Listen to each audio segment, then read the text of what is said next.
hands, saluted flags, titles of fame, the cost is paid. Yay, I carried the cross I made, dealt with the dealer.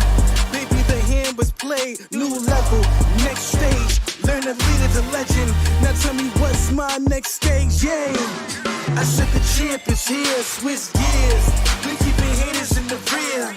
At the blood, sweat, and tears, and my goal so near. I see my life so clear. It's a day, we break through. It's a day, we break through. It's a day, we break through. It's a day, we break through. It's a day, we break through. It's a day, we break through. It's a day, we break through.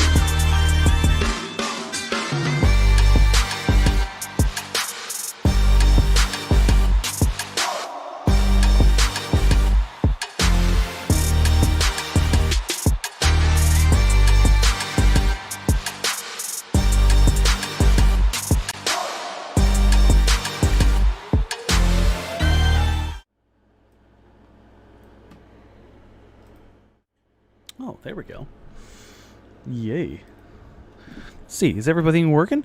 Are you there, buddy? Yeah. Hey, can you hear me? Hey, there we go. Yes. Test 1 2 check. Yes. You'll love to see it. What's going on, everybody? As Brandon and I are wont to do, we are fashionably late. It's a good thing it's not a radio show because I get in trouble for this. Yeah, no, that does happen too. Let me see. This is like the hardest thing because I need the URL to post it on Blazers Edge, but I can't get the URL until I launch the show. So it's this really stupid like chicken and the egg. Well, if it makes you feel or listeners feel any better, me and my family are the casually late family to every single event every night. Like the discipline you probably have. Or God, I service. Yeah, I can't relate to that for anything outside of my job. Like I am always like 10, 15, 20, 30, sometimes 45 minutes late to something every time. I am criminally early to everything. Oh, you're early guy. Oh, I'm the worst. Oh man, see, I think that I might do that as a poll question for our radio Twitter account tomorrow. Is it worse to be casually late guy or early guy? First guy to the party. First guy. You're the guy that the host is happy to see, but it's a little unfortunate because the host is like, well, I got 20 minutes to kill with just Danny. Everybody else is here. And that's the thing is everyone's like, and it's just Danny. And it's not like I'm going to sit there and be quiet either. I'm not gonna go in the other room. Like, and just sit in the family room, just sit there twiddling. Yeah, no, don't get it twisted. We're gonna have a conversation. You're gonna try to get things ready, and I'm going to corner you 100%. Hey, where's the booze? Let's just get it going. Pretty much, yeah. So, there's gonna, by the way, full honesty here. Like, there's gonna be a couple nights when we do this in the fall. I'm going to have an alcoholic beverage. Oh, yeah, no. Listen. Off the camera, but I'm going to be having okay, it right off the camera, certainly before the sponsorship. I was going to say, that's why you leave it off the camera. You leave everything open for everybody. Yes. Once that sponsorship deal starts to trickle in, then we can get it in. I guess, that's kind of part of the reason that we do this is that for sure. Like let's full disclosure. Like you guys that are watching this right now, thank you all so much. You guys are pouring in already, and it just seems to happen over and over and over again. Like the support just goes nuts every time. But it has been amazing. The flip side of all this is ads do exist, and I'm sorry, but. That's happens, right? It's kind of how it goes. So, like right now, some of you might be getting flipped to a commercial right now as people are coming in because I just turned everything back on because the software that I use pushes everything out and restarts it. So, Adam Farnsworth says, "Once I start my whiskey company, I'll sponsor the show." Listen, we will allow that to happen. Absolutely, we're big fans of that. Are you a beerman or a liquorman? So. I used to drink a lot of beer, not like in a bad way, but I would drink beer most of the time. And then I started getting like a little bit of like a skinny man pooch belly.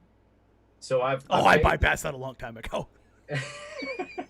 I drink beer. I'd prefer to drink like I love a good whiskey or bourbon on the rocks. Yes.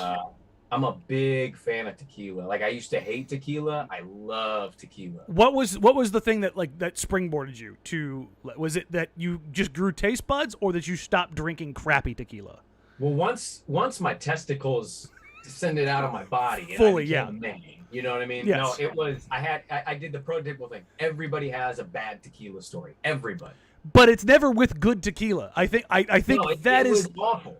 That is always the problem. It's always really, really bad tequila that leads to really bad tequila stories. It was absolute trash. It was a great fun night. It really wasn't as bad as other stories I've heard, but that kept me off for 4 or 5 years. And then it was, boom, you try good tequila and you're like, oh, there's a difference between this stuff. So I get the good tequila that I like, and then I'll always drink some tequila. Yeah, see, mine is, I definitely, tequila, I'm a tequila snob. I'm Don Julio every day. I'm a big Blanco guy, ice cold, damn near frozen, so it looks like syrup coming out of the bottle. Yeah, you can just throw that. My wife and I went to Mexico 2 years ago. I proposed to her in Puerto Vallarta, and I went to the swim-up bar within 5 minutes of getting to the hotel. We're like, all right, let's go down the way, And I literally slipped the bartender $100, and I go, "We'll be here all week," and he's like, "Okay." So I was like, "Hey, let me get some tequila." And he's like, he reaches for the crappy tequila, and he looked at me. He's like, "Nah, hey, grab the Don Julio." I'm like, "Ah, good, you're picking up what I'm tipping you for." Yeah. I'm glad. I'm always happy when people can pick up on stuff like that without you needing to say anything. They kind of just the unspoken language. Like, listen, I respect you. You take care of me. The more you feed me this, the better off we're all going to be. Right. All right. Everybody's starting to pile in. Jeremy, Adam, Josh, Eric, M. Baller, Dimitri. I'm going to go with Kamos or Kamyos. I'm not sure which one it is. Either way, it's a dope name. I love people who have just different than typical American names. Anytime you get former Soviet Union names, Persian names, they're always just cool names. I guess mine is typically or technically a Middle Eastern name in Daniel. It's Hebrew, but now it's become one of the whitest. It's been whitewashed. Yeah, it's been very whitewashed. Jesus has blonde hair now. Yeah, I always love that one. I was like, really, guys, white Jesus? I didn't piece it together till I was an adult, because I used to go to church on a regular basis with my grandparents. I was like, oh God, he's so white. And then I got older. I'm like, no. Assyrians are pretty dark. So yeah, everybody's starting to pile in now. Appreciate y'all. This is kind of how I imagine most of these will go throughout the season, unless it's big breaking news or game time reactions. We're going to BS for a few minutes. Let everybody get in here. Let everybody get comfortable. That's kind of what this is for. Come in, shoot the S a little bit. Just hang out. Answer some questions. Have some fun. Promote the podcast, which if you're watching here on YouTube, point the right way. There we go. Point the right way at the Jacked Ramsays for everybody. It is up and live on iTunes. It is up and live on Spotify. Everything has been unscrewed at this point. So it was a disaster launch. Nothing went the way it was supposed to. I did all of the work, and it just still fell on its face. You know what? I can't imagine the first hot air balloon went well, but guess what? People are riding them now, man. Sometimes you're going to start off a little rocky, but once you get past that, you're good to go. Oh, man. I've seen some folks here. Is there a chance that Kelly Oubre signs here? All right, so we're diving into it. I like it. Well, I'm going to use this. Somebody sent me a question. Oh, hell, I'll say who it was. It was Jared Calley, who works at KGW. Okay. And he asked a general question money-wise, and I can't confirm it yet because I haven't seen the contracts, or I don't know the details. I do want you to know, because you're going to be better at the money stuff than me. But don't get it wrong. because I know a media member that got it wrong, and guess who emailed him the next day? Is it Neil or JT? Neil Olshey. Direct. Hey, saw the story. You're $22,000 off. Like, that's how detailed these people are. Keith, thank you, man. Super chatted for $4.99. I appreciate you, man. Too early to give? No, man. Listen, anytime you guys feel, like you want to give, please do. When everything gets all set up, I split all this stuff with Sprague. So, and hopefully all in the next couple weeks, I'll have some stuff to kind of start either auctioning off or giving away. I do have, you know what? I have lots of this stuff.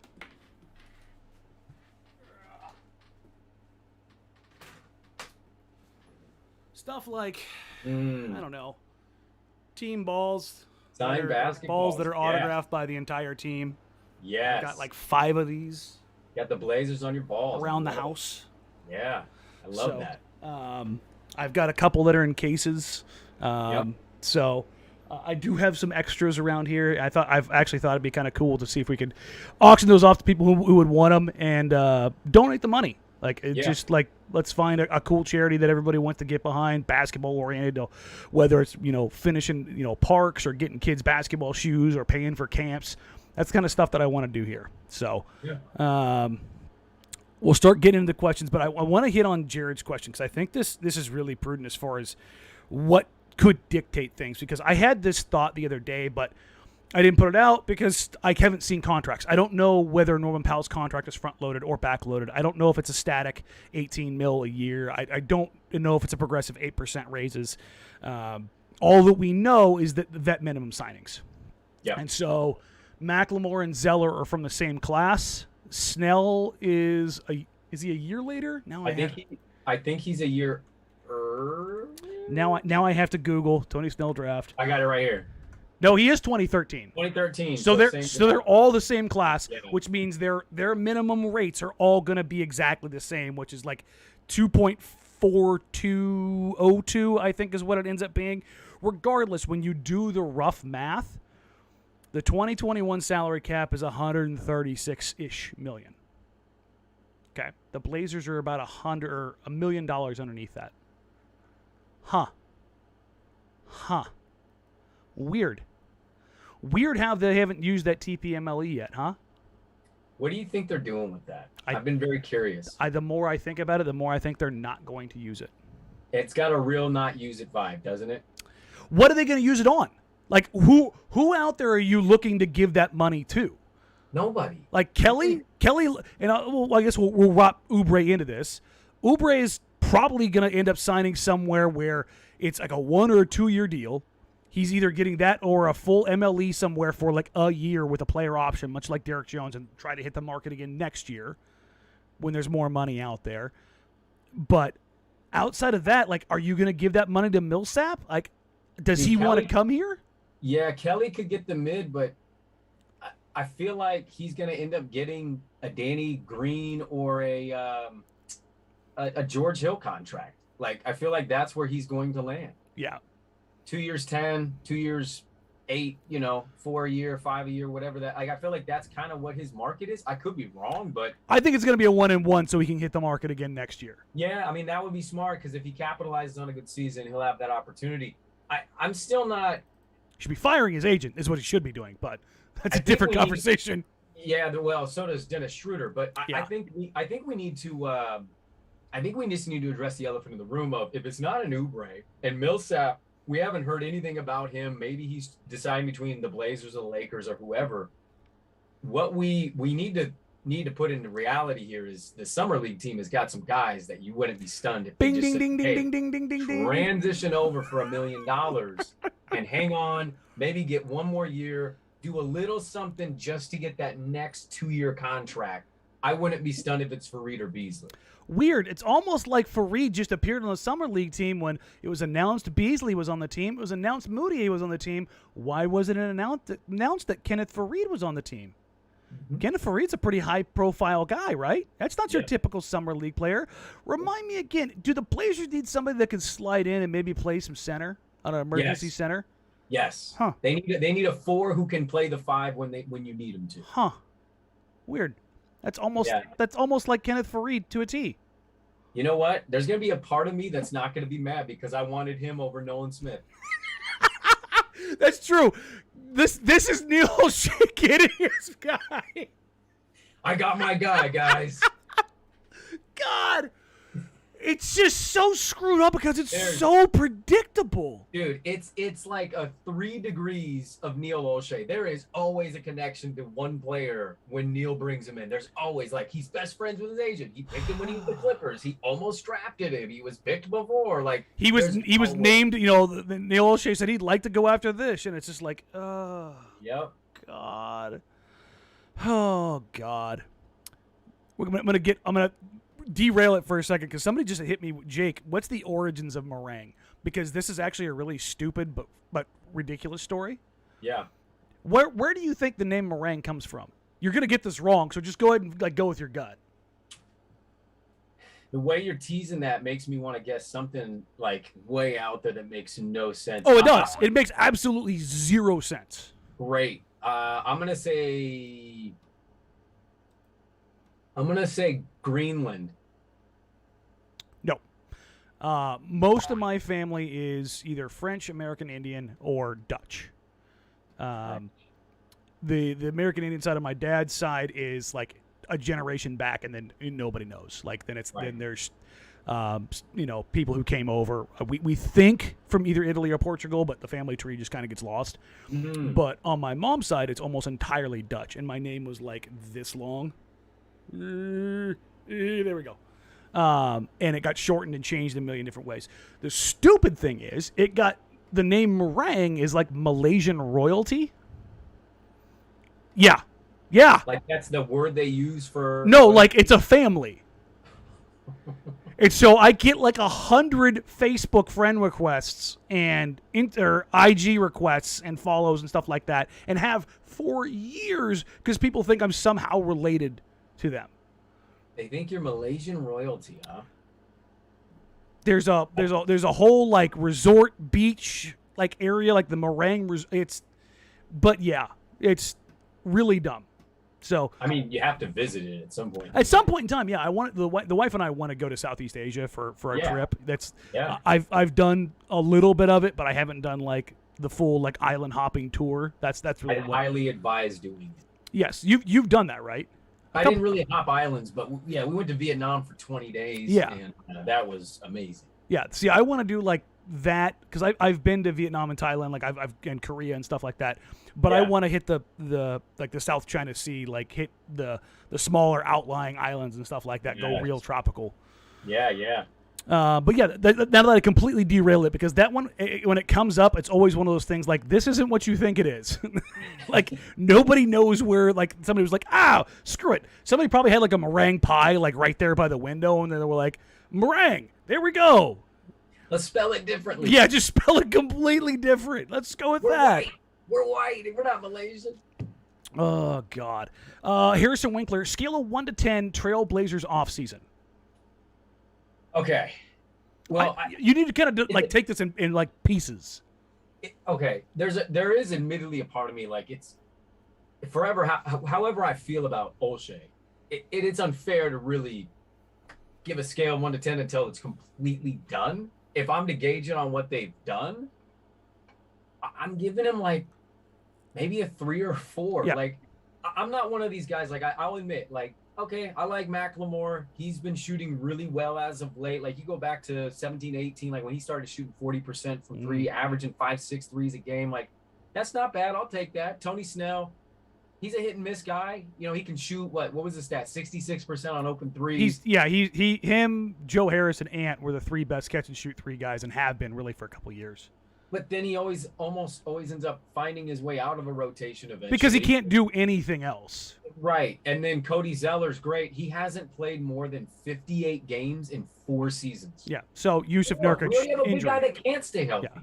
So, and that's kind of goes back to the whole kind of free thing. Like, you need another body that you can be like, I need 20 games out of you, big dog. We need the is trade. Terrifying.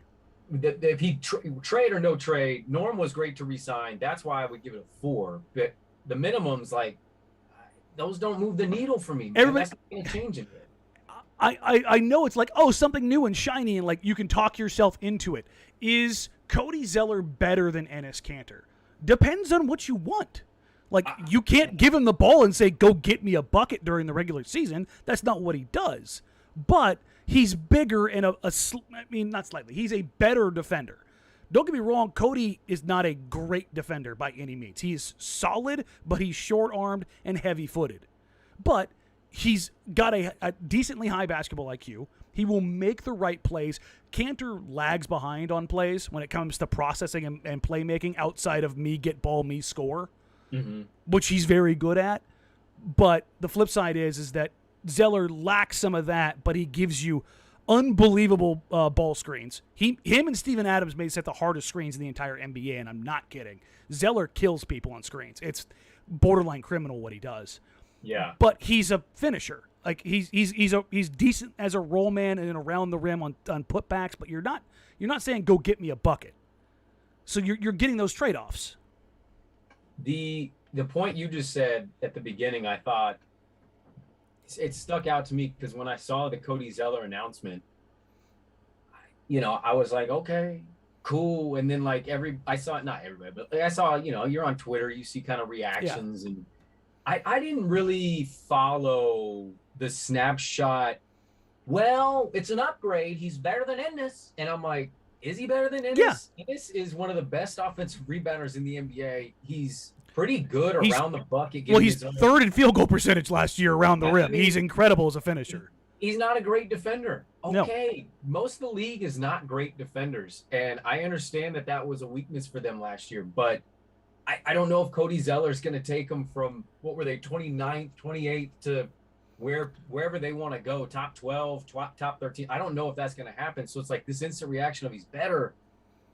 Kanter, he did really well for Portland, man. He brought some stuff to Portland. He wins regular season games. The problem is pairing him for long stretches with another poor defender, Carmelo Anthony, and trying to play him in the playoffs with Damian Lillard, CJ McCollum in front of him.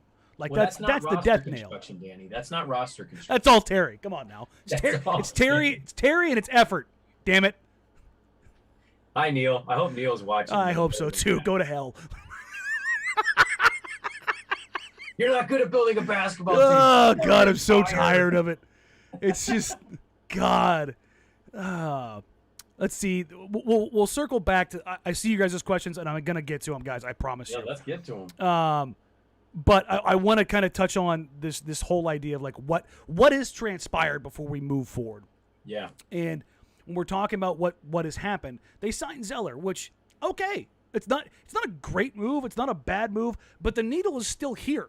It didn't move. Like, here's the question I'll have before we talk about Snell and McLemore. Who's going to run this bench unit, Brandon? At this point, I would say I hope it's Anthony Simons. Okay. I love Ant. Everybody who knows me knows that. Do you trust Anthony Simons to run the second unit right now, or does he need some help? Well, until I see it, he needs help. Okay. Even if Ant takes a big step this year, and I believe he's going to, who else is out there to grease that offense? Who's the other guy who's going to create a shot for either themselves or somebody else? I just imagine you're going to have to stagger between the three guards and leave one out there to do the work. I don't know what else option. What is your other option? Ben McLemore? That's not going to be it. It's not going to be Tony Snell. He's literally going to be planted in one spot waiting for you to pass him the ball so he can shoot his super far back shot there. I outside of staggering, I don't know. I don't have an answer for you. And that's the thing. We talk about the bench was a problem from a efficiency standpoint and what was getting stops. They scored. It was they just couldn't stop anybody. Now they're going to not be able to score, but they're really not going to be great at stopping anybody either. It's not like they got Jay Crowder to come off the bench. They didn't get locked down. Like Snell's passable, but he's not a great defender. They didn't go get Tony Allen 2.0 to come lock dudes down. That's not what they did. So they got slightly better defensively, and I'd say they got significantly worse offensively, because as much as my disdain for Melo as far as what it did to the team, because there was nobody else out there that that was going to create anything, that was going to, again, grease the offense. When you look at Phoenix and you look at Milwaukee and you look at the teams that are out there, they have either one thing or another. They have top-end talent, like the Nets, where they're just like, I don't care, I'm going to score. Or they are greater than the sum of their parts because they have significant playmaking experience across the board. We don't have a campaign. I mean, look, I'll say this. I do think that obviously this is a big problem. Until I see him make that big move, which we get into whether he's going to do that or not, I am kind of led to believe, just looking at with the way roster's built, it feels like he's sitting in his Lake Oswego home thinking Anthony's going to make that leap. I'm not worried about that because Anthony will make that leap. And quite frankly, I know you're a big Ant guy. I like him. I've talked to him a couple times. He's a really nice kid. Or guy, I should say. But he's gone from kid to guy. He's made that grow. Because he was a kid. He was when he came in, he was a baby. He looked like a high schooler when I was talking to him. But that has to be what his thought is, right? Because why else? I can tell you it's Ant's thought because this is Ant's payday. Remember that he's going into a contract year. Ant wants to show what he can do, and I'm sure Neil wants to pay him. He picked him. Yeah.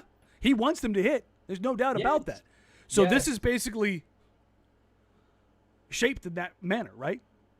But if it doesn't go, what do you do?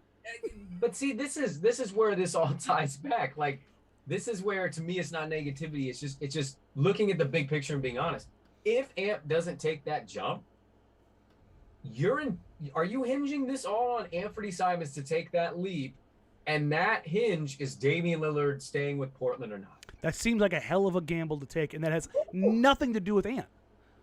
It has nothing to do with Ant. It's almost not fair to Ant. No. Ant could average 14 points per game this year and surprise us and have a great season. I don't know if that's going to be enough. They handcuffed him with Carmelo Anthony and Enes Kanter last year, and he had to shelve his game. He did. He had to shelve his game because Melo's gravity and his seniority says, I get the shots. Yeah. He had to turn into a catch and shoot guy. He couldn't handle the rock at his own shot. He was like, all right, I'll just drift around and look for the open spot. And he couldn't really, it wasn't until the end of the season when the Carmelo Anthony experiment started to finally change. He moved out to the three-point line after 2 years and got out of the mid-post. The ball started moving a little bit better. And in the least surprising fashion, Anthony Simons looked better. Right. So, but now you've pulled those inhibitants away entirely. There's no safety net. Your guard rotation is Dame, CJ, Norm, Ant, which is a pretty damn good guard rotation. But I love Norm and I love Ant. Neither one of those guys are primary creators. You have two primary creators on this team in Dame and CJ, and then a great secondary creator in Yusuf Nurkic. That's it. There's no other playmaking on this team that you can count on. Is there anybody that I'm not seeing here? No, and I think you're hitting on that. Like, if you were to say the second unit out loud based on what we've seen, it's going to be Ant, Snell, Nas, DJ, Zeller. See, this is where I would just say, though, I don't know if that's going to be it. Like, because Dame usually plays the whole first, right? Mm-hmm. So they're going to stagger Dame and CJ 100%. It's going to be probably Ant, CJ, Ben. I don't think it's going to be Ben. I don't think it's going to be Ben. I think he's the odd man out. I think it's going to be Snell. I think Ben was just like, I need to get my money now. Wow. I could be wrong. Yeah, no, I was a little surprised by that just because Ben. I mean, say what you want about Ben McLemore. I was wrong on him as a prospect, but he's looked better, but he's still they have a better Ben in Ant. Yeah. I mean, that's the real, and Snell gives them, because Ben's 6'3", Ant's bigger than Ben. Like, I think Ben is more Nick Stauskas than anything else at this point. Yeah, I forgot he was 6'3". Yeah, he was just playing up because the Rockets were like, it just doesn't matter. They didn't care about positions. No. Yeah, so you put Snell at the 3, you put Kenneth Faried at the 4, Cody Zeller at the 5. Yeah. Like, where are you sticking DJ in this? I don't know, man. I mean, it doesn't make it like they're outside of the starting lineup, which also doesn't make any damn sense. You're starting 6'1", 6'3", 6'3", 6'7", 7 foot. Well, here's the other thing. If that's the bench, Snell could be fine. I want to see Nas hit the floor. Like if this is exactly. No, Ant and Nas should be playing. 100%. You have to play them this year because ultimately, let's view this through the lens of Dame. You're probably not doing anything with the roster to significantly upgrade him to what he wants. So at that point, mentally, I'll tell you right now, I'm going to be fully prepared for the ask out, either at the deadline or at the end of the year. And throughout that season, no matter where it goes, first round, second round, miss in the play-in tournament, whatever it is, I want to see at least the young guys to at least know what you have in those two assets. You have to know those. It's nuts. I want to thank everybody coming in here. We're at 160 across both right now. Every week it just gets more and more and more and more. Let's go. Love to see it. Kirk, Cody, Jason, Casey, Sean, Bry, Keith, just a ton of people. John. This is awesome. Well, this is a kind of a next feed into this. Triple Cerberus. Here's a real question: would you rather see Fareed or Beasley on the roster? We're having this question with the future of Damian Lillard is on the line. You have a generational player and he wants a better roster. You have to choose between Kenneth Fareed and Michael Beasley. And it's not 2011. Yeah, I know. I'm gonna go Beasley, and that's just because I know he could get a bucket if he needs it, and Kenneth is a little more reliant on other people and putbacks. So I'm reluctantly going Beasley. Plus, we'll get drunk at some point and be at the Moda Center chanting MVP to Michael Beasley. Oh, yeah, no, that'll happen. I mean, Nick Stauskas won a game against LeBron and the Lakers on opening night. Like, anything is possible. Do not get it twisted. Do not. I remember I was in the building for that game. So was I. And I remember going down on the floor going, what is happening? And that was one of those, the whole arena's like, Neil found Nick Stauskas, and then we never saw him again. He was just like buried, literally overseas, just gone. Him and the guys that everybody talked themselves into, and I'm guilty of talking myself into Mario Hezonja being able to run the bench, but the last couple guys, Neil's like, yeah, no, they can make difference makers. They've all gone overseas. Wade Baldwin, Nick Stauskas, Mario Hezonja, they are all overseas. Pau Gasol showed up, cashed a check, never got dressed. Here we go. Wait, I got it right here. Okay, so he scored 24 in that opener. He followed with 3, 15, 4, 5, 10, 10, 10, 3, 5, 2, 8, 3, 0, 8. Like he had like 2 weeks of like good basketball. Oh my God. And then poof, gone. And then it was just over. Who would you take? I don't even feel like there's not even a right answer for this. I'm going with the guy and get a buck. I don't know who's more washed. Genuinely, I don't know who's more. Like, Beasley's been out of the league for 2 years. Hasn't Kenneth Fareed been out of the league for 2 years? Has it been 2? I thought he caught on with somebody else. COVID screwed everything up as far as, like, the timeline goes. I know. So it's like, was he gone or was he on a roster? See. Like, it's... But I'll tell you this. That summer league team is going to beat the hell out of some children. I mean, if they don't win the championship, we should fire Neil for that. They have 3 or 4 30-plus-year-old dudes. Bro, they both haven't played in the league. 2 years? 2 years. 18-19 when he was with Brooklyn? It looked like the Rockets? Did he catch on with the Rockets after that? God. He floated around. He floated big time. I loved Kenneth Fareed, the Manimal, man. Oh, dude, Manimal's great, and that was definitely the one that everybody forgot or wanted to forget. He was 21 and 22, right? Nolan at 21, Fareed at 22. Yep. Yeah. I was at that draft media event for a different radio station, and everybody was like, "Nolan Smith, Kenneth Fareed was right there." Yeah, because he didn't. It didn't go well. That was bad. Everyone is wanting to get on the Draymond Ben Simmons stuff. We'll talk about that in a second. But I want to touch on the money thing again real quick because that's what ties all of this together, which is why we're talking about Kenneth Fareed and Michael Beasley. If if you believe that this is true, then this is a nightmare. Like, the Blazers are $1 million away from actually doing something, or excuse me, $1 million away from the luxury tax. And if they don't do anything, they'll stay underneath, but they'll also likely lose Damian Lillard. And we've had, beyond listening to me or Brandon say this, we've had Mark Stein, we've had Chris Haynes, we've had everybody basically say the Blazers are standing pat. That they're not moving CJ, that they're not moving Nurk, that they're not moving Cove.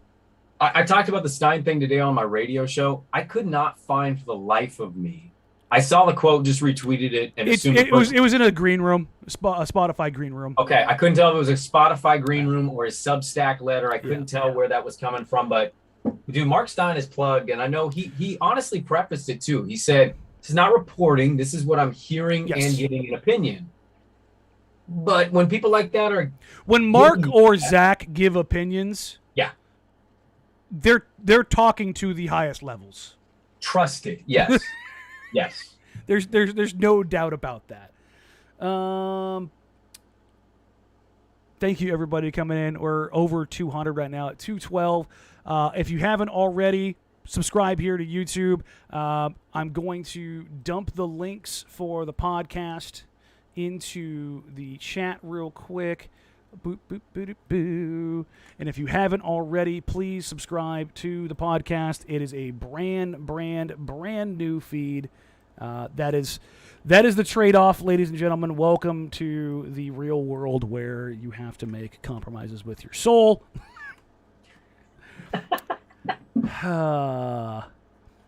The links that I'm putting in right now are the first one for iTunes, the second one for Spotify. I do not have the links for Google Play yet. Those will be coming up shortly. Part of the tech stuff is I had to literally restart the feed line and refeed it. So already, guys, thank you so much. Jason, I see you just subbed here on YouTube.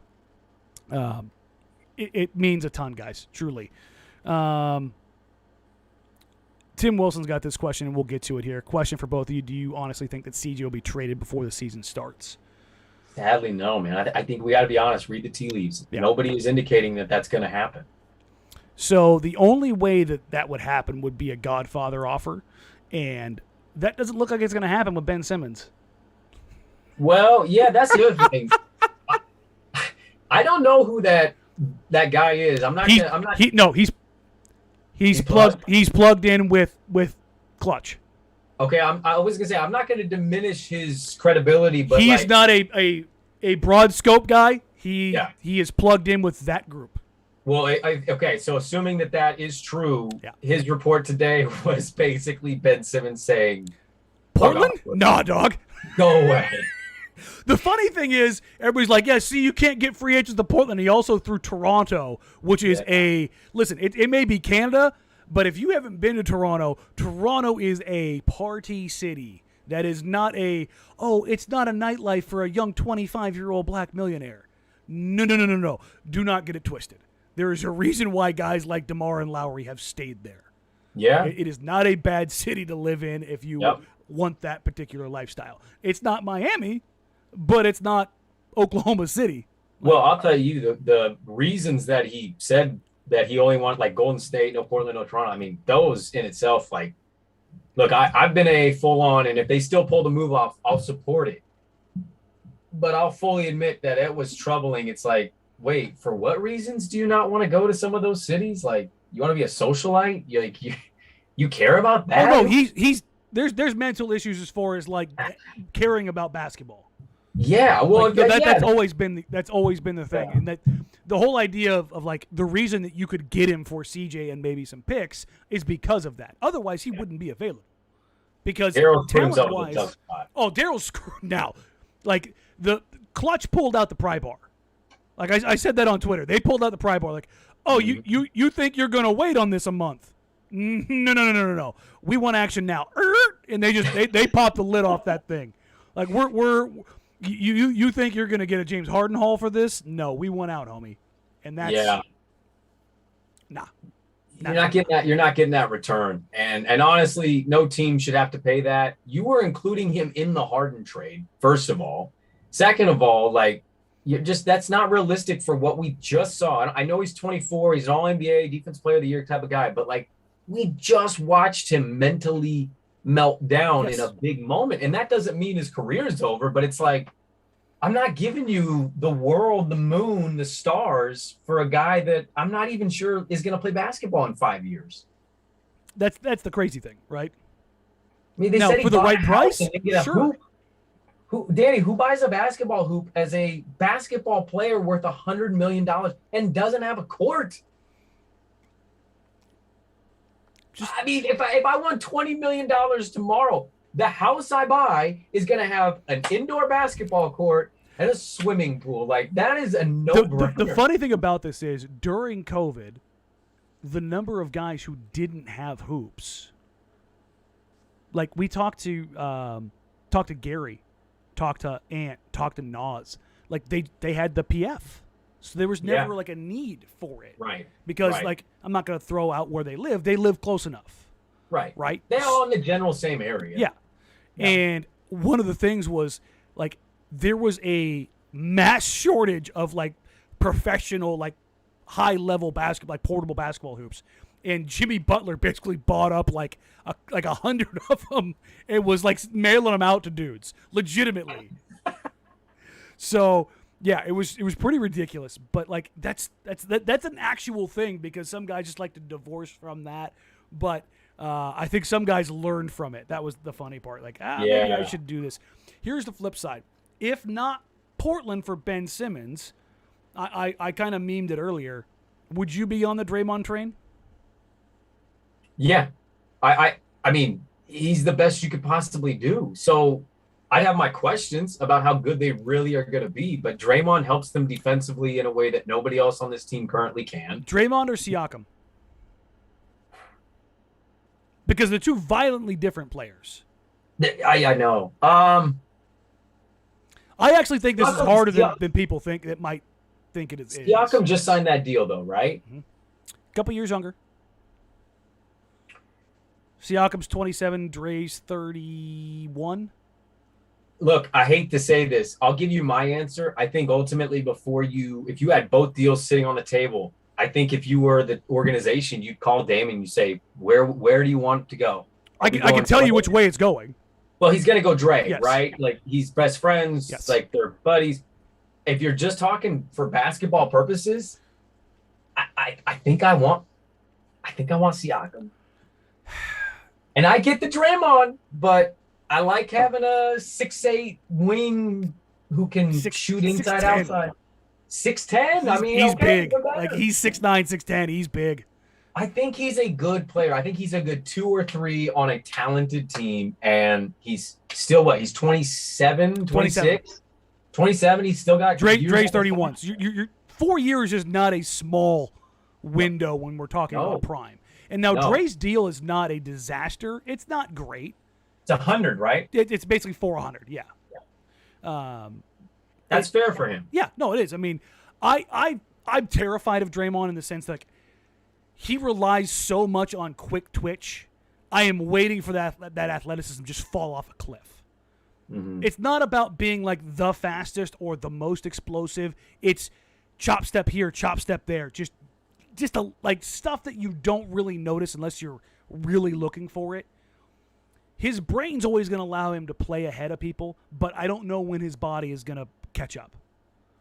All of a sudden, it's going to be like, he can't make that play anymore. He can't cut that angle off anymore. Even though he knows what he needs to do, because it's not like he can go Vince Carter and be like, listen, I had all this athleticism, but also, turns out I'm a pretty gifted athlete outside of jumping, and I can shoot the living hell out of the ball. I have zero faith that Draymond will ever shoot the hell out of the ball. I mean, ever since the finals, I can't get that image. Somebody like the backpack, Photoshopped the backpack when he's shooting. Like, yeah, that's exactly what he looks like. It does. I think this too. I put myself in this situation. Say Dame is missing a week or two. He's got like a ankle thing that he's letting heal, so he's just taking some games off. I don't know how many games you win with Draymond because I quite literally watched him win no games with Golden State when Steph was out. When they packed it up. Yeah. And Pascal, like, at least I know if Dame's out, like, Siakam can go win you some games because he's a scorer. He'll share the rock. Like, I understand Dame wants a relationship situation. Like, he's a loyalty guy. He likes Draymond. I'm sure it would be good, but if you're making me choose, I'm going Siakam. He's younger. I think he's got 2 or 3 more years on that contract. I'll take that. It's crazy. And this is from Brandon Hall. They're scared to trade CJ. I will say this. I do not believe they are scared to trade CJ. I think Neil drastically overvalues CJ because it's his guy. Because CJ doing well is Neil doing well. Has he done well enough, though? He's probably the 3rd best player from his draft, but that's because it's basically a 3-player draft. Yeah, I think that's fair. I think the CJ thing, you talk about value, like, I think the only deal we know for certain that he has offered CJ in a trade with is the Harden trade. Yeah. I think he's taken him off the table in every other instance in which he was not on the table for Paul George. Okay. It was Dame, CJ, and Nurk were off the table. Anything else was available to the Pacers for Paul George. I don't know if they tried for Jimmy. If they didn't, I wouldn't be shocked if he said, "Hey, everybody but CJ." I don't have confirmation on that, but I heard it was the same. Okay, so you've had one trade in his 8 years as a player, not ever making an All-Star game, an All-NBA team, not being like the Denver series was great. It's not like he's been amazing every single playoff game they've been in. He's been good. But you've had one trade in 8 years where you've been willing to say, I'll give you CJ. Everything else you're like, no? For what? For what? For more efficient D'Angelo Russell. You should feel worse about watching Zach Collins leave with nothing, not qualifying offers, and going to San Antonio. You should feel worse about that than trading CJ for other players. Like, I would feel great trading an asset, even though I like it. If I think the other asset is better, drafting somebody with the 10th pick after trading 2 picks and watching them basically not play for 2 years and then just straight up leave because I can't pay that dude, that's worse. That should be hurting your ego more than the CJ trade stuff. I don't get it. It's brutal in that regard. As far as like what they're going to do, I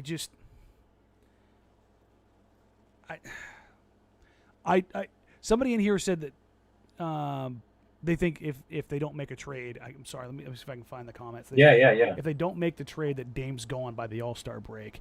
I do not believe that Dame is going to force his way out at the All-Star break.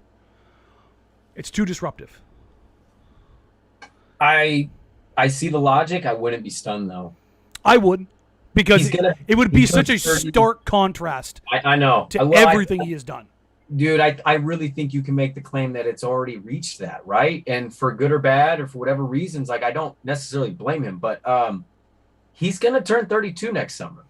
He's going to force his way out. I do believe that, but I think that what ends up happening is at the trade deadline, Dame says, "Hey, I'm out." And so they start doing the requisite work to move him in the offseason. See, and I'll say this, if it gets to that point, and it's very possible, I in my heart of hearts, I believe this as much as it would pain me as a fan to watch him leave. And I won't never be the guy to boo. I didn't boo LaMarcus when he came back. I thought that was Listen, if Dame wants out after what Neil has failed to do over a decade, I am not mad at Damian Lillard. I am not. I'm not either. But if that's the case and he lets you know by the deadline, like, hey, I'm bouncing, you owe it to him to make a move during the deadline if there is the right team for him. If there's a team that's contending and they're like, if we had Dame, we're going over the top, and he's like, I would love to play for them. I don't know if I can go that far. You owe it to him. I don't know if I can go that far. I know you can't, but I'm sure as hell never sending him in the Western Conference. The only team that he's going to in the Western Conference is the Pelicans, and that's because number one, there's a good chance that they get restructured into the East, and number two, you're going to get a return of Ingram and like 7 first-round picks. I mean, that's a good haul, but don't be mad when he ends up playing with Zion in New York in 2 years. Listen, go with God. Go to the East, bro. Go to the East. Yeah. Cool. Number 1, I am not trading with the Lakers. Number 2, I am not trading with the Knicks. That Knicks package is trash. It's not good. Trash. I honestly, as bad as Neil has been, in my opinion, for a few years now, I would be floored if he ever considered a Laker trade with Dame. There's no chance in hell you could ever do that. None. No, they could not do it. I saw people in here saying that they don't think the Warriors would move off Draymond Green. Boy, do I have some stories. Yeah, they'd move off Dre. And here's the thing. Dre would move off the Warriors, too. So I think they would miss each other, though. They would. 100% they would. There's zero doubt about it. But, like, Dre's loyal, but loyal to the point of the game. And I don't mean basketball. Yeah. Like, the game is the game. And you've heard the stories. Like, the game is the game. Like, if the current changed, Dre'd be like, nah, I'm good. I mean, I've got it on good authority that Klay, Steph, and Dre all went to Myers and basically said, you better put a damn team around us or else. What has he done? Well, here's the difference between him and Neil. They have a $200 million tax bill. Their tax bill is higher than almost every single team's salary right now. So ownership and Myers are committed. Yeah. And they're making a buttload of money in San Francisco now. And they did tank a year when instead of scrapping and clawing for some stupid 8 seed, they shut guys down. Oh, and what did they get out of it? A number 2 pick. Weird. Wait a minute. Time out. Are you telling me that when they were on the brink of saying we're pretty much at the bottom, instead of making a move and going, let's get that 7 or 8 seed, they were like, nah, let's just say that Steph broke his hand for 7 months and Dre's got tightness in his back. God, just shoot me. You know, I'm glad though about one thing with them, because I actually don't hate them. I just think their owner made some stupid comment, and I hate that they're like Kevin Durant fell into their lap. That sucks. I'm so glad they took Wiseman, because as weird as it might seem, I can't fathom how much fun LaMelo on that team would have been. I'm so glad they took Wiseman. Stupid. Here's the funny thing is the Wiseman's the second best prospect on the team right now. That's hot take. That is a bit of a hot take, but he is so damn young that I don't know if it's a bad take. I think Moody's a better prospect. What are we getting from Klay? I mean, that's a separate issue, but I don't know what to do. Yeah, I don't know how healthy he's gonna be, man. I'll be honest. Take a little housekeeping real quick. Joel Perkins, Jason Sexton. We got Lightbringer. Thank you all for subscribing. I appreciate y'all. Somebody said, why are we talking Siakam? Is it a possibility? No, straight across? Hell no. I'll flat out say it. It was the same thing when it was reported that there was a top 4 pick on the table for CJ McCollum. Like, it was a straight swap. No, it wasn't. I think what we're seeing with some of the other deals, like the Dinwiddie Westbrook situation, it was probably a deeper deal. You're right. Yes. 3-4 team type trade and a lot of moving parts. Just like there's 5-6 team trades. It was, if that deal was real, it was in that manner. Yes, it was.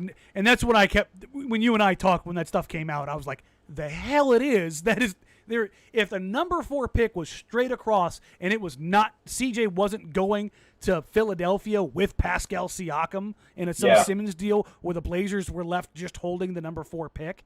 Yeah. That wasn't going to happen.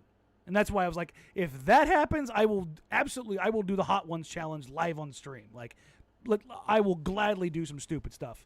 I would never make you do that, by the way. Have you ever eaten like legitimately a death type pepper? Okay, number 1, yes. Number 2, in the next couple days, I am paying off a 2-year bet to Chad Doing.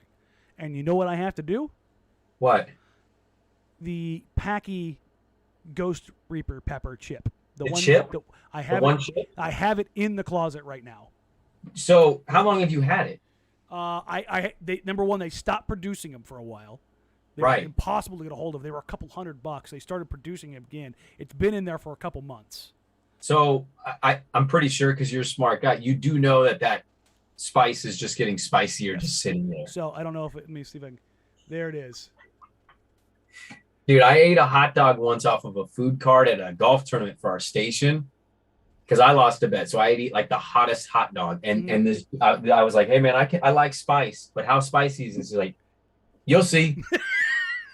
I got By the way, sign this waiver.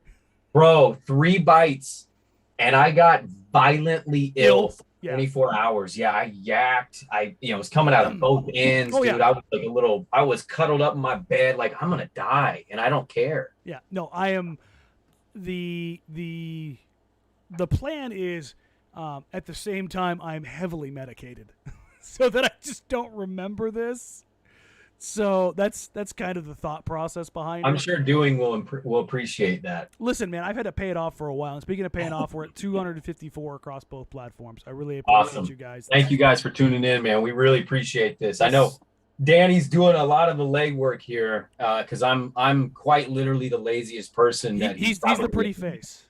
Well, that's debatable, but we really appreciate all the support we've got, man. And, we got a lot planned for the summer, for the season coming up. And, look, sometimes it's going to be like a little hard to hear some reality, but we want to bring that to you guys. And if it's good, we'll also be like, hey, I was wrong. That's the flip side. You and I have talked about this. Yes. Give us good things to talk. Like if Neil, I have said this 1,000 times. If Neil makes a good deal with CJ McCollum, I will praise him. I will also say it took you long enough, you bleep, but I will praise him. I'll write him a letter. Yes. With like my kisses at the bottom. XOXO. Neil, buddy, thank you for doing something. Like figure it out, dude. Please, for the love of God. Again, taking care of the business side of this. If you haven't already subscribed to the channel, please click the little button, subscribe to the channel. I will dump the links for the podcast in there. The feeds are up and running on iTunes and on Spotify. Thankfully, got that all ironed out finally. The biggest thing you can do to help us, guys, outside of subscribing, liking, rating, reviewing. It's a brand new podcast feed. We need the reviews. That helps elevate it. That helps get things going. So if you can, take a listen. There's 3 episodes up. I can't believe I haven't plugged this yet. I did a 35-minute interview with Phil Beckner. You guys will know him as Damian Lillard and CJ McCollum and Anthony Simons and Mikal Bridges. Trainer. Excuse me. That is basketball operations man for the 76ers you're talking about. Yes, they will create a title for you. So, boy, they will do anything they can to be like, hey, you interested now? We got Phil. Hey, listen, Phil, get the money. I'm happy get the money, Phil.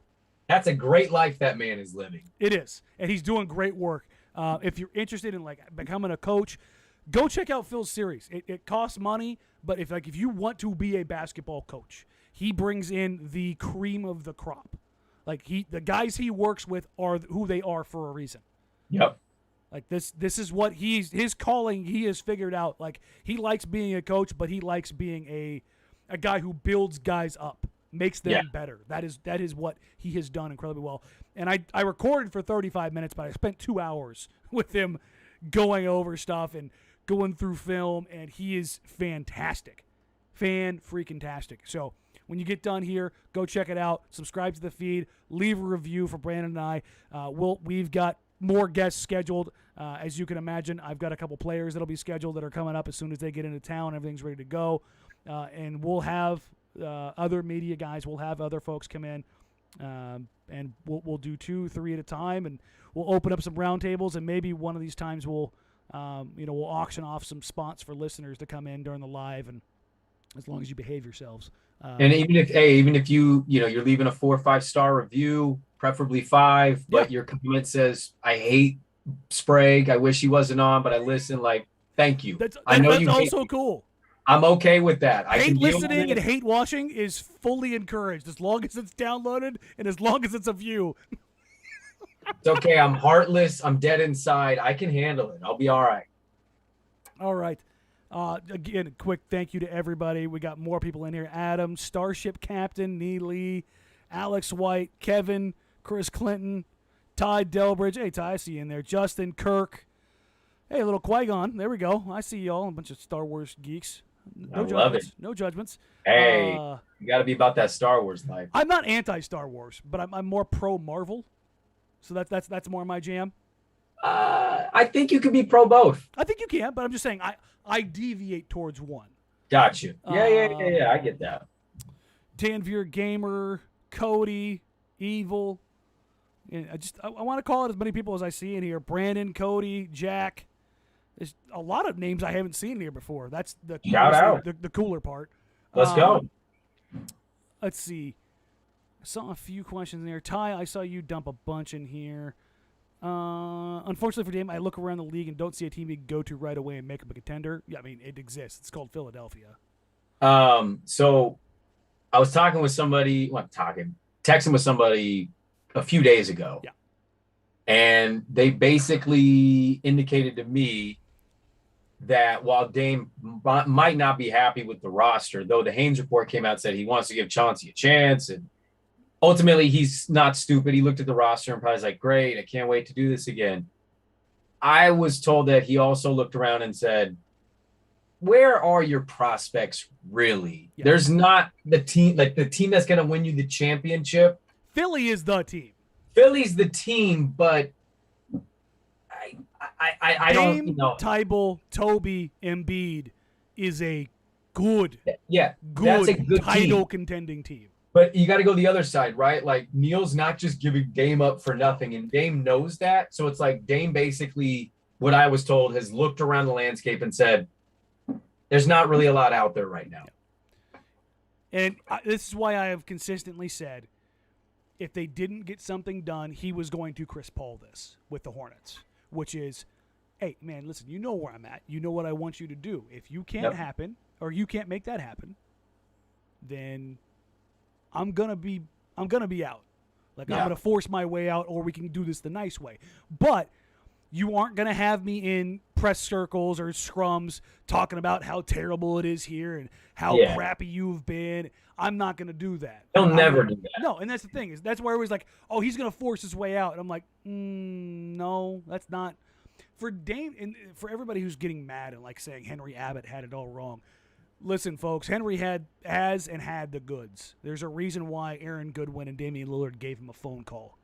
If he didn't have good intel on things, they aren't making that phone call. It's one of those situations. But I see some more Tobias Harris stuff. Kenny, Dan, that ship is death. I've tried it. What is dead? Kenny said he's tried the Packy, the Ghost Reaper pepper chip. Yeah, it's not going to be fun. You know, I'm kind of, look, you have a bet. You got to pay off the bet. Oh, you got to make it work. You know what we should do is we should hashtag content it. We should hashtag content. We will live stream it. I'm not exactly mobile right now, so getting me into the radio studio is probably not a thing to do. But we can live stream my demise. Oh my God. I'm not in on doing. I used to love being the guy that's like, yeah, if I lose this bet, I do it all the time. That hill in a shopping cart. Yeah, you know what I mean? How do you think I got where I am in life? It's not making all the right choices. I am so out on doing anything that harms my body. I don't want to do it. I for years, every haircut known to man, I have gambled. So in high school, I had a perm that was put into cornrows and bleached white. Can we get a picture? It exists. So I lost a bet, and they're like, okay, we're going to perm it, and we're going to bleach it like M&M white. And then my buddy was like, we're going to throw it in cornrows. And he put them so tight that I was like this. Oh, man. My eyebrows were up here. My eyes were... And I went wakeboarding that day. I ate shit. I mean, a boom face plant just wiped out. And like 13 of them broke out the back. It just turned into dreads. Just a knotted mess. It was a disaster. But there is not a haircut you can come up with that I haven't lost and had to grow in a bet. I had a mullet last year. People thought I lost a bet. I was just growing a mullet to grow a mullet. Yeah, no, 100%. Like the senior year, I mean, we're about the same age. I would say that not necessarily the obnoxious, but more the ironic mullet was definitely a thing when I was in high school. Absolutely. Yeah. We had a sector of kids in high school that were like, where I went to high school was like, you're either super inner city person or you were somehow redneck country guy. That was like the factions. There's no in between. There was really no in between. And it was always bizarre to me because I'd always lean a little non-country because I'm always playing basketball but like there'd be the guys that I went to middle school with or high school with, and they'd roll up in their trucks and they'd have a dip in and like, hey Brandon, and I'm like, why are you talking with an accent? We live in Northeast Portland. Now we don't live in Sandy. It's not even like Dallas, Oregon, let alone Dallas, Texas. No. I did live in Texas for a few years when I was in the Air Force, and I did grow a pretty thick, it was in West Texas. Yeah. San Angelo, which, shout out the Permian Panthers, they're nearby. But it was funny. We used to go to this club when we were out there. My buddy had this convertible MR2. He was from upstate New York. And we got stuck at a stoplight, and there's like this, 10-inch lift Ford Bronco. These guys blaring country, and my buddy's got. We're both sitting in this at the time like brand new 2002 MR2 convertible at like 10:30 at night at this one stoplight in this little tiny town. They've got Garth Brooks blaring. My buddy's got DJ Tiesto blaring. And we both, both cars kind of look at each other, and all four of us, two dudes in there and the two dudes in our car, all of us had a dip in. And so it was kind of like, all right, Texas. Yeah, that's exactly what it was. It's like, we're all chewing. I saw somebody in here, Sandy in here catching strays. Listen, if there's a region in Portland that's going to consistently catch strays on this show, it's going to be Northeast Portland. It's going to be Sandy and it's going to be Gresham. I'm sorry, that's just the way it goes. Yeah, there's some hubs in Portland, the metro area that are not great. We had producer Derek on the show with Joe and I, and he was from Gresham, so we just used to joke endlessly about Gresham, and it just became like a running bit. But somebody in here asked where we went to high school. I don't know about you. I have no problem sharing where I went to high school. I went to Beaverton, along with Ben Gulliver. Some of you guys know that's how I kind of got into this stuff. But I am a relatively local guy, other than growing up in L.A. before that. I moved around a lot, but I went to Park Rose my whole life. I was in the Park Rose School District. Shout out Sacramento Cougars. Shout out Park Rose Middle School, Park Rose High School. Like, we were awful in high school in every sport except I think dance. And what's Were you a dancer? No. What's the water polo? We were really good at water polo for some reason because we had a really nice pool, but I went to Park Rose. So shout out the Broncos. So I think that's what actually gives me even more like backing and being vocal about Neil and Dame is like, dude, what Dame is doing for Park Rose, which is a ton. He's one of the main schools for his program, right? Yeah, it's Park Rose. I think he does stuff with Madison and Roosevelt. Like, I cannot begin to tell you what that means because Park Rose isn't the worst, but like there's not a lot of money there. No, there's not a lot of money. Like, I grew up pretty, lower class. Like, it's really important and vital to have people like Dame do what he's doing for programs at high school. It doesn't come along all the time. No. So I don't want to see Damian Lillard leave, Not that he's going to end the program or anything, but. Cody says, what are your thoughts on the coaching staff? And I have had this discussion with multiple people around the league over the last couple of weeks. Players, executives, scouts, former players. I have my view. Now that the coaching staff has been kind of put out there, what are your thoughts on the coaching staff? I don't know those names enough to give you an honest answer. Like, yep. I know. I thought. I don't know anything. You're gonna have to tell me what people are saying around the league. And that's I saw some of the names and I was like, not familiar with that name. Not familiar with that name. Okay, we'll see what this is gonna be. So I've talked to people that have worked with Scott Brooks, kind of like he is kind of outside of Scotty Brooks. But even then, it wasn't a ringing endorsement for Scott Brooks. And remember, Neil was going to surround Chauncey Billups with experienced coaches, and then he hires 4 G League dudes. 3 G League dudes and a G League Dudette. Yeah. And shout out to her for getting the job. This isn't like me Nisha Curry, dunking. right? And Yes. Nisha Curry, who yeah, was at Oregon. Listen, that's great. Cool. Yeah. I have zero issue with that. But where the hell is the rest of the experience? Right. Well, I mean, he claimed that the head coaching job itself needed experience. So I think we knew right away that that was going out the window. So, yeah. And I mean, look, he's a professional liar. They almost all are. That's kind of what their job is. It's like when he's like, we need a defensive-minded coach who knows and has years of experience, and then he hires Chauncey Billups. It's like, well, yeah, you're a liar. It's okay. You don't want to give the game thanks, plan. Muffin. But outside of Scott Brooks, I was just like, I don't know that name. Oh, I don't know who she is, but okay. And Cool. even Scott Brooks, like I didn't get all that excited about Scotty Brooks. Yeah, I mean, this is... I wanted D'Antoni. Like, to answer Cody's question, I wanted D'Antoni, and I would have loved to somehow get. I know he's helping Willie Green now in New Orleans, but I would have loved for him to get D'Antoni to come over here. I would have been jacked out of my mind.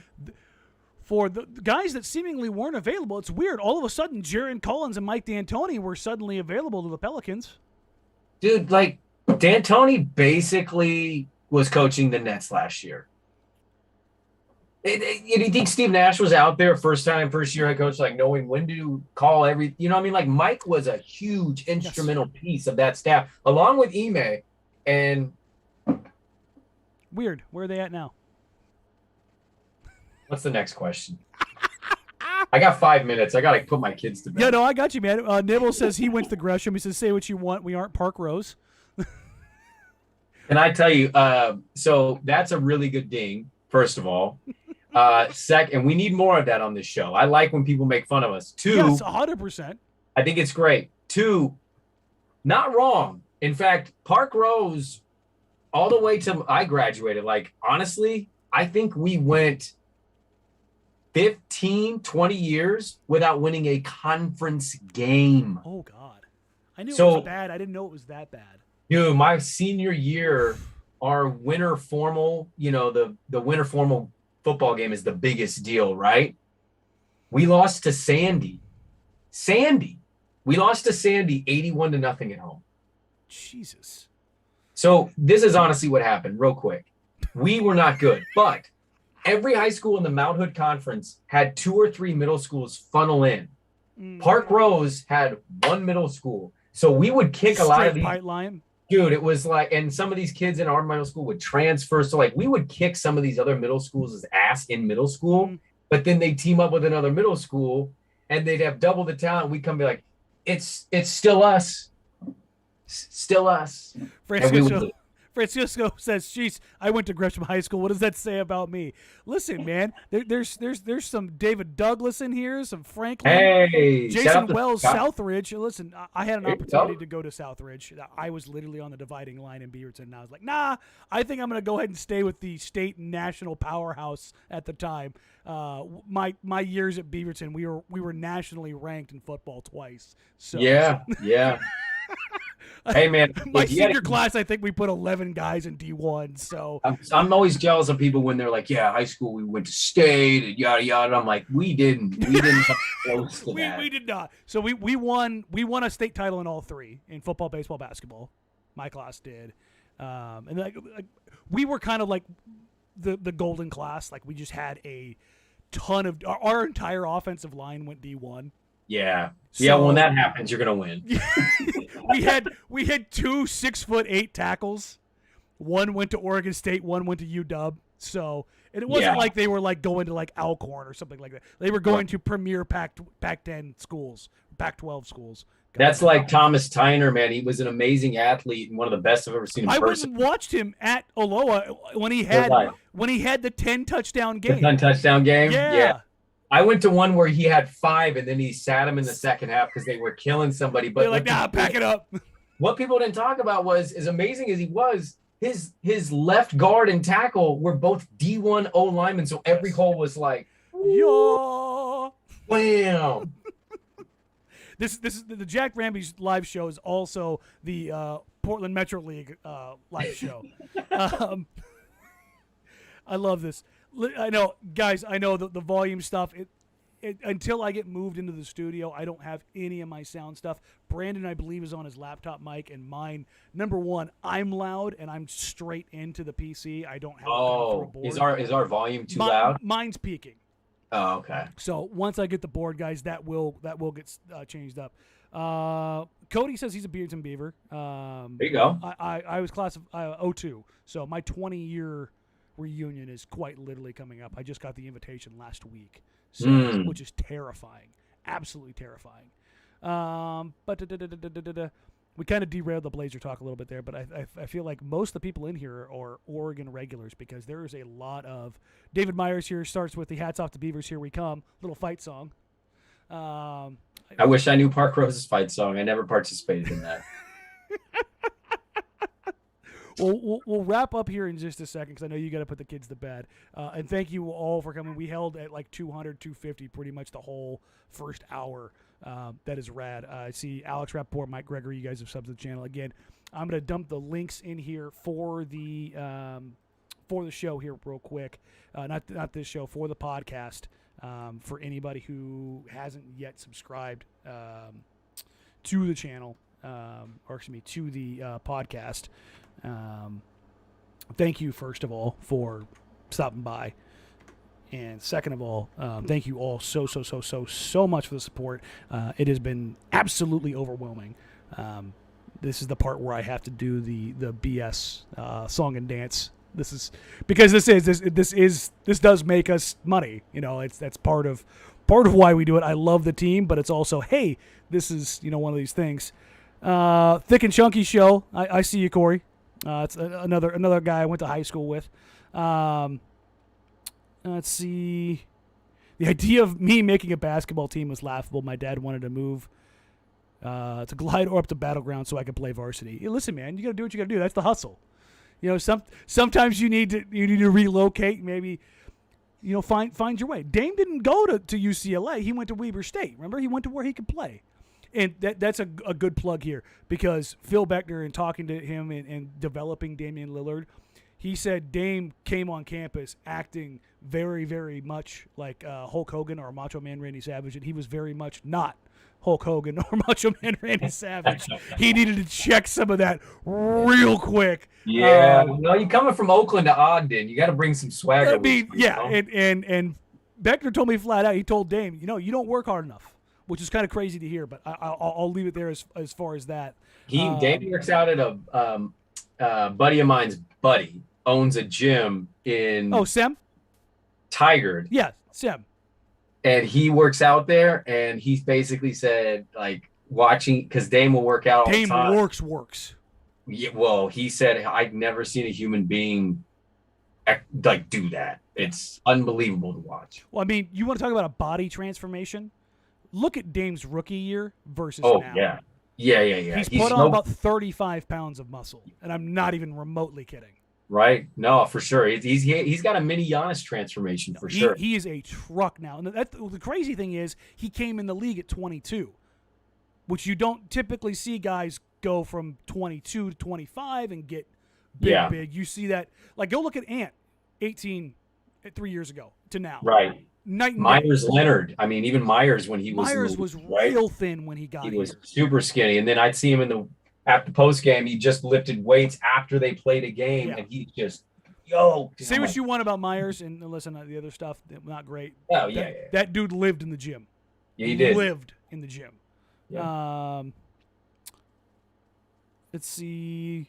God, I love how this is like completely devolved into like college football talk or high school football talk. Sometimes you need distractions from a dark situation. Honestly, I'm glad it did. To be 100% serious. Somebody said something on Twitter the other day. I'm so sick and tired of, you know, how negative you are and somebody else should step into your shoes. And I'm like, this isn't me. It's the organization. I just don't view it as like what you want us to polish the turd of. Yeah, it's reality. They're not in a good spot right now. We're all aware of it. But until they make that move, this team is a first round exit or at best a second round exit away, and we know that's not good enough. It's It's frustrating. So that's, I think, the big part of this is those people. I mean, be honest with you, like you can always disagree with our opinions, and I'm cool with that. Like, in fact, I want you to. Like, if you're in the comments and you disagree, please. Like, but those people, if you really think that we're just out here trying to be negative Indian all the time, like if you think that, you're gonna be really you're actually setting yourself up for genuine heartbreak when Dame's like, I'm out. This sucks. And I'm out. Yeah. And we're gonna be like, hey, we know. And then that person or those people are gonna be like, what? But we signed Ben McLemore. What? And that's the frustrating part of all of this, is that I'm not saying these things to be mean or to be rude or like to call you an idiot or any of those things. I'm saying and discussing things that I believe to be true from who I've talked to and from the conversations that I've had. It's not great. It's not great, Bob. Like, that's the thing. I don't want to sit here and everybody's like, well, they still have time. Yes, you're right. They still have time before the season starts to make a move. But I have 9+ years of history with Neil Olshey not making a move. You listen, be hopeful. I am not telling you to crash your hope boat into the cliffs and sink it. I'm just asking you to, like, maybe put the life jacket on. Hey, I just think if we gave even an anti-vaxxer 9 years, they wouldn't even be against the vaccine. So, like, why are you arguing about what Neil Olshey has or has not done in 9 years? We've seen it. Like, yeah. 9 years is a hell of a track record. Shout out again, producer Derek from the show. He was like, hey, Danny, how many GMs out there have had the record that Neil Olshey has and has been in power as long? So I started doing some digging. Presti and Myers are the only GMs that have been in power longer than Neil Olshey right now. What do they have in common? They've had more success. One's won the pinnacle. The other one's been to the pinnacle. Close. Yeah. With multiple iterations of stars. And been willing to make seriously big swings. Chris Paul George, you lose Kevin Durant, you somehow got to keep Russell Westbrook. Now he's doing the draft pick thing, but he just signs Shai Gilgeous. Like, he's, in Oklahoma City. In OKC. So, like, say what you want about him. The dude has had success, and he's also shown that, like, hey, when my chips are down, I can still go all in and win a hand or two. And that's the thing, is that Neil's just playing small blind, big blind, small blind, big blind. Small blind, big 100%. If he's not getting a pair of 10s or higher, he's not playing the game. He's folding every time. He's like, well, I anteed up, so. And he's just slowly, and I think that's the most apt thing is you could say is that they've run out of chips. They can't even play their hands anymore. Yeah. And that's the problem. And they don't have enough to push in to go all in to get that double up anymore. So. Yeah. My 5-year-old's telling me, are you done? She said, yeah. I think it's a perfect place to wrap up here. So, again, there we go. Brandon, go ahead and plug anything you guys got coming. Any guests you guys got coming on the show? So I know you just talked to Jake. We got Jake Fisher, Bleacher Report. He also got a book out about tanking and how it changed the whole landscape of the NBA. Yes. He'll be on tomorrow at 7 a.m. We're on from 6 to 9 a.m. And then I'm also debuting. I got a show tomorrow debuting on the BetQL network called Back to the Futures. It's me and an individual named Travis Thomas. And that's futures for those that futures don't know, as in for all the gambling. future bets, all the gambling bets. I'm a huge degenerate. I love the sports gamble, so we'll be getting into that, and I'll be going all throughout the football season. Pretty psyched about that starting, and I'll also record that after the show. I'll let you guys know on Twitter when I'm gonna send that out. But I'm at Brandon Sprague, and thank you again for everybody tuning in for Jacked Ramsays, man. We're really excited to do this, and we're gonna keep bringing more and more to you. Yeah, hopefully we'll have some better news. We do have Summer League right around the turn. We'll get to watch a bunch of 30-year-old dudes beat the ever-living hell out of 18 and 20-year-old kids. Those 18-year-olds. It is going to – I would be terrified if I was an 18, 19-year-old kid getting ready to go up against 31-year-old Kenneth Fareed and Michael Beasley. Like that's, for sure. They are going to sun those kids. It's big brother, little brother. They're going to take it seriously and make little brother pay. Yeah, no, it's going to be a physical matchup. But again, thank you, everybody. Like, rate, review, subscribe. I dropped the links in the chat for anybody who wants them. Please download on Spotify, download on iTunes, whatever your preferred method is. But review. Those are the big things that help us out. Until next time, guys, thank you all so very much. At Danny Marang on Twitter, at DMarang on Instagram. And we'll have some more exciting announcements coming forward in the next couple weeks. Until then, guys, thank you all so much. For Brandon,